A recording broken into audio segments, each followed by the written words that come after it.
Soomaaliyeed oo dhageysanaya dalka gudihiisa iyo dibadiisa waxaan rabaa markii aan u sheego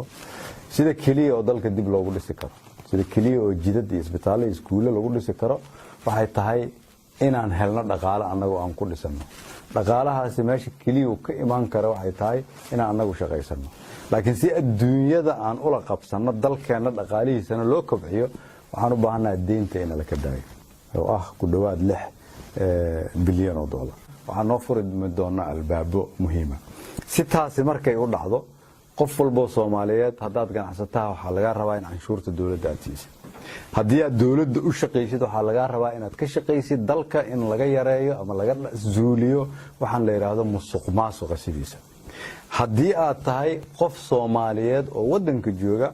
waxa laga rabaa inaad qayb ka noqoto shuruucda dhaqaalaha oo laga rabo wadanka in lagu horumariyo dawladda Soomaaliya hadda waxaan rabnaa adduunyada inaan kala hadalno dalkeena inuu yahay dal qani ah inaan leenahay bad inaan leenahay berri inaan aaminsanahay wadankeena inuu beero leeyahay inuu kalluun leeyahay inuu shidaal leeyahay inuu macdan leeyahay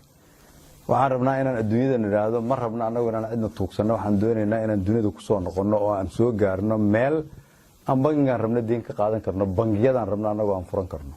qof walba Soomaaliyeed oo idaawanaya dalka gudihiisa ama dibadiisa waxa ay tahay dawladnimada in dib loo soo celiyo dariiq sahlan oo loo maro ma jiro dawladnimada in dib loo soo celiyo waxa weeyaan koow inaan aqbalno dhibkan haysta labo inaan aqbalno xalkiisa anaga kaliya inaan keeno iyo saddex inaanu meel kale noo oolin dal aan ahayn dalkeena